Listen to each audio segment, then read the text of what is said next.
एक बार एक लड़का था जो अपने दोस्त की शादी में जाने के लिए बहुत दूर से आया था। लड़का शादी में इसलिए गया क्योंकि यह उसके खास दोस्त की शादी थी और उसने अपने दोस्त से शादी में आने के लिए वादा भी किया था। उसका दोस्त चाहता था कि लड़का उसकी शादी में आए, इसलिए उसने उसे अपने घर बुलाया। उसने बहुत सारे दोस्त बनाए और शादी में खूब मौज मस्ती की। लड़का शादी के दौरान एक ही जगह पर रहा और अपने दोस्त के परिवार के कई लोगों से दोस्ती की। उसकी मुलाकात एक लड़की से भी हुई जो उसके दोस्त के रिश्तेदार की दोस्त थी। 3 दिन की शादी के दौरान उन्होंने खूब बातें की क्योंकि उन दोनों के पास खाली समय था। लड़के को लड़की पसंद आने लगी जो उसके दोस्त के परिवार की दोस्त थी। लड़की को नहीं पता था कि लड़का उसे पसंद करता है। उन्होंने एक दूसरे के फ़ोन नंबर एक्सचेंज किए और लड़के की शादी के बाद भी दोस्त की तरह बात की। लड़का और लड़की 1 साल तक दोस्त रहे, लेकिन वे एक दूसरे की भावनाओं को नहीं जानते थे। लड़की किसी और से शादी करने जा रही थी और लड़का उससे प्यार करता था, लेकिन उसने उसे कभी नहीं बताया। लड़की भी उसे पसंद करती होगी, लेकिन वह ऐसा बिल्कुल नहीं सोच रही थी। उसे चिंता थी कि अगर हम इस तरह बात करेंगे तो लड़का हमसे बात नहीं करना चाहेगा क्योंकि हम दोस्त हैं।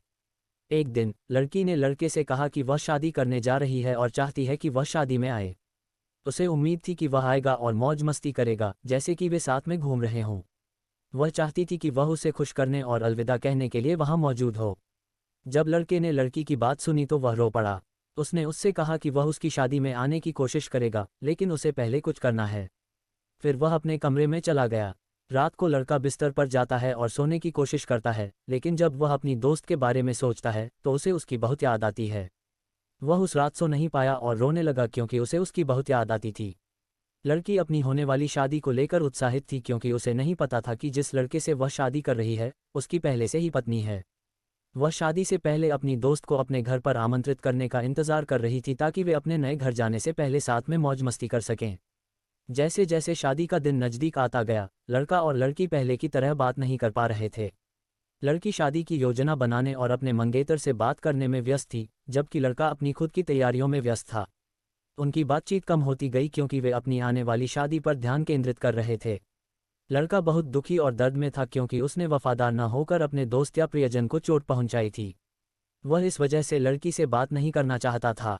लड़के की जल्द ही शादी होने वाली है और वह नहीं चाहता कि लड़की को पता चले क्योंकि वह परेशान हो जाएगी। शादी से कुछ दिन पहले लड़की ने लड़के को फ़ोन किया और पूछा कि वह कब आएगा।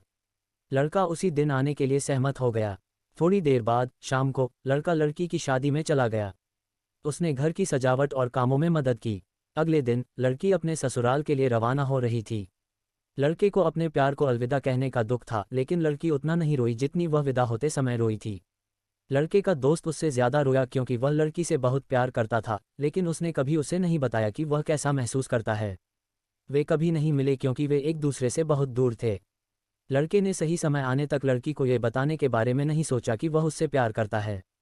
उसने उसे यह बताने की योजना बनाई कि वह उससे प्यार करता है और भविष्य में उससे शादी करेगा। लेकिन उसने अपना प्यार जताने के लिए बहुत इंतज़ार किया। जब तक लड़की बड़ी हुई, उसके माता पिता उनके रिश्ते के बारे में सोच रहे थे। इस वजह से लड़की और लड़का एक साथ नहीं रह पाए।